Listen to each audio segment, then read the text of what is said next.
మూడు ప్రధాన డిమాండ్లతో ఈరోజు ధర్నా చౌక్లో చాలా వరకు కూడా ఏదైతే కొంతమంది అయితే ధర్నా చేస్తున్నారో వాస్తవంగా వాళ్ళకి సంబంధించి డిమాండ్స్ ఏంది, ఎందుకు నిరసన తెలుపుతున్నారనే అంశాల గురించి ఒకసారి వారితోనే స్వయంగా మాట్లాడించే ప్రయత్నం చేద్దాం. చెప్పండి, మీ డిమాండ్స్ ఏంది, ఎందుకు నిరసన తెలియజేస్తున్నారు?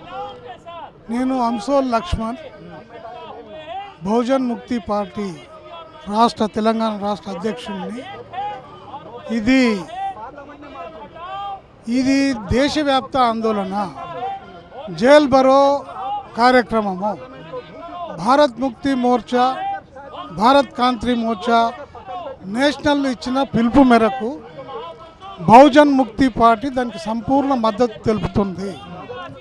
ఇది అసలైన డిమాండ్స్ ఏంటి అంటే, ముఖ్యంగా దేశవ్యాప్త బీసీ జనగణన చేయాలి.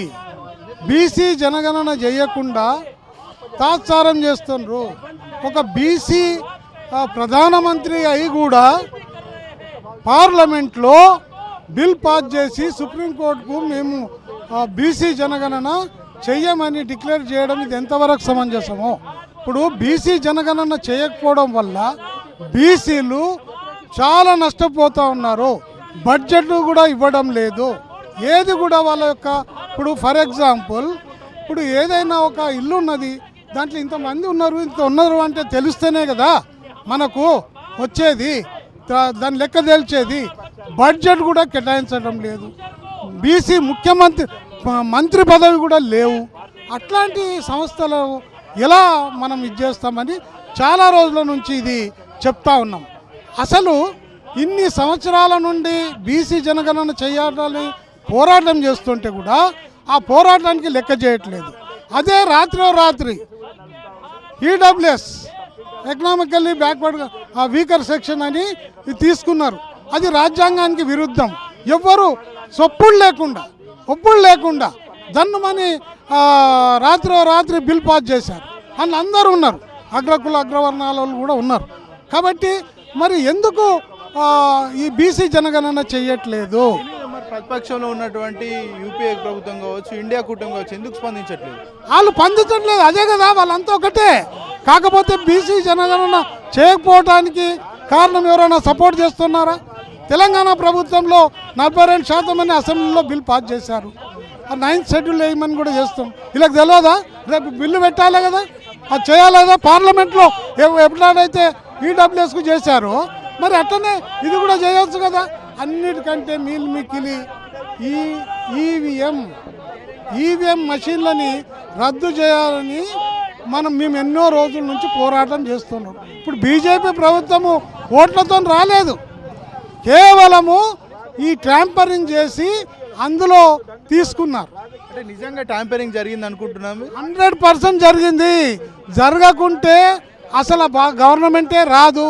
ఇంకొకటి, దేశంలో ట్యాంపరింగ్ జరిగితే మిగతా సంబంధించి ఏదైతే ప్రతిపక్షాల సీట్లు కూడా వీళ్ళే భర్తీ చేసుకునే అవకాశాలు ఉంటుండే కదా. సంతోషం. వాళ్ళకు ఎవరికి ఏం చేయాలనో, ఇంకోటి నేషనల్ వైడ్ ట్యాంపరింగ్ చేస్తారు. ఎంత ప్రయత్నం చేయాలనో చేస్తారు. ఏ ప్రభుత్వాలు రావాలనో కొన్నిటికి ఛాన్స్ ఇస్తారు. అంటే ప్రజల యొక్క మభ్యపెట్టడానికి, ప్రజలకు మరి అన్నీ వాళ్ళే తీసుకుంటే అనుమానం రాదా? కాబట్టి దానికి మభ్యపెట్టడానికి ప్రజలకు ఇది చేస్తూ ఉన్నారు. బాబాసాహెబ్ అంబేద్కర్ గారు రాజ్యాంగంలో ఓటు హక్కు ఇచ్చిండు కదా.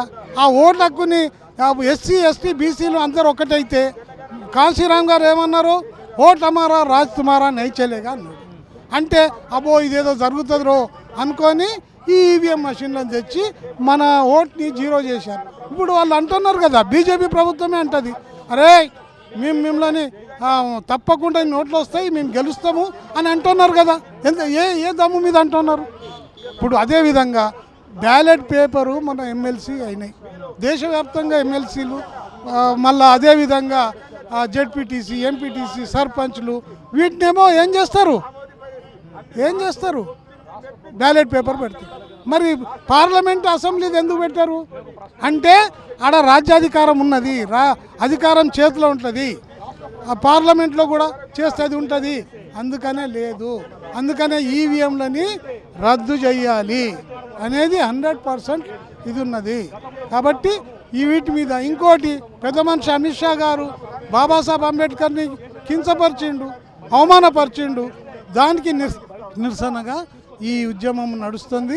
వక్ఫ్ బోర్డు భూములను కూడా, వక్ఫ్ బోర్డు బిల్ని కూడా బ్యాక్ తీసుకోవాలనేది మా దేశవ్యాప్త ఆందోళన. ఎలాంటి డిమాండ్స్ ఉన్నాయి మీకు? ప్రధానంగా 3 డిమాండ్స్ చెప్తున్నారు. అసలు ఏం జరుగుతుంది, ఏం డిమాండ్ చేస్తున్నారు, మీకు ఎలాంటి సమస్య పరిష్కారం కోసం అడుగుతున్నారు? మొట్టమొదట మేము ఈ గవర్నమెంటే చట్టబద్ధమైనది కాదు అని అంటున్నాం. ఎందుకు?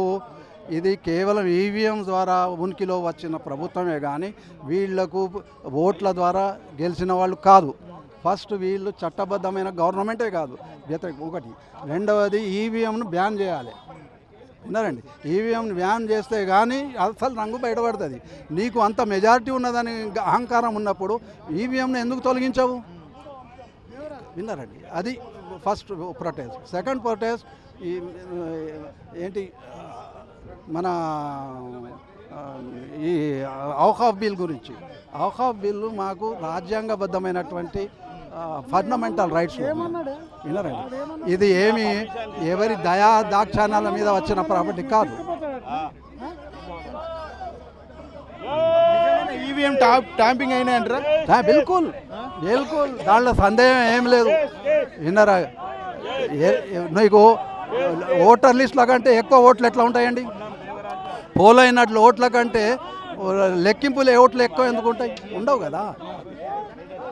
అట్లా. ఓకే, మీరు చెప్పండి. తెలంగాణలో ఎవరైనా కూడా శాంతియుతంగా నిరసన తెలియజేసుకోవచ్చు అనుకున్నారు, మరి పోలీసులు వచ్చి ప్రమేయంలో చౌక్లో కూడా నిజంగా ఈరోజు రేవంత్ రెడ్డి ప్రభుత్వం ధర్నా చౌక్లో ఎవరైనా ధర్నా చేసుకోవచ్చని వాళ్ళు చెప్పినారు.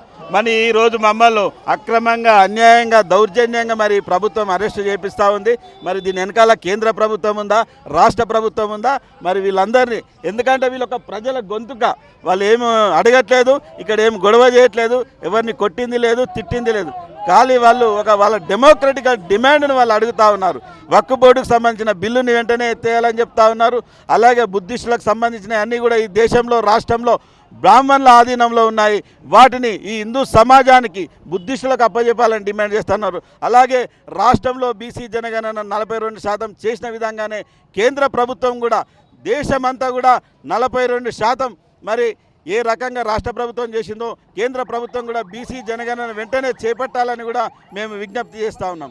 అలాగే ఈ దేశంలో, రాష్ట్రంలో ఇంతమంది ఉన్నారు, మరి ఈ విడదీసి పాలించడానికి బీజేపీ ప్రభుత్వం చేస్తున్నట్టు కుట్ర తప్పితే నిజంగా వాళ్లకు చిత్తశుద్ధి లేదు. దీంట్లో అంబానీకి, ఆదానికి సంబంధించిన భూములు వక్ఫ్ బోర్డులలో ఉన్నాయి కాబట్టి వాళ్లకు విముక్తి కల్పించడానికి ఆల్రెడీ వాళ్ళ మీద వక్ఫ్ బోర్డు కేసులు నడుస్తూ ఉన్నాయి. వక్ఫ్ బోర్డు కేసుల నుంచి వాళ్ళను విముక్తి కల్పించడానికి చేస్తూ ఉన్న ఉద్యమం తప్పితే నిజంగా వీళ్లకు చిత్తశుద్ధి లేదు.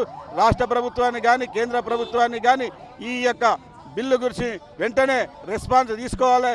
రాష్ట్ర ప్రభుత్వం కూడా ఈరోజు కాంగ్రెస్ గవర్నమెంట్ కూడా వక్ఫ్ బిల్లుకు అగైనెస్ట్గా వాళ్ళు కూడా కార్యాచరణ చేస్తూ ఉన్నారు. వాళ్ళు కూడా ఈ ప్రజా ఉద్యమంలో కలిసి రావాలని, ప్రజా సంఘాలందరితో కలిసి పనిచేయాలని మేము విజ్ఞప్తి చేస్తాను. Thank you very much. हम लोग यहाँ पे हमारे एक मुद्दे के लिए खड़े हुए, ईवीएम हटाओ, देश बचाओ,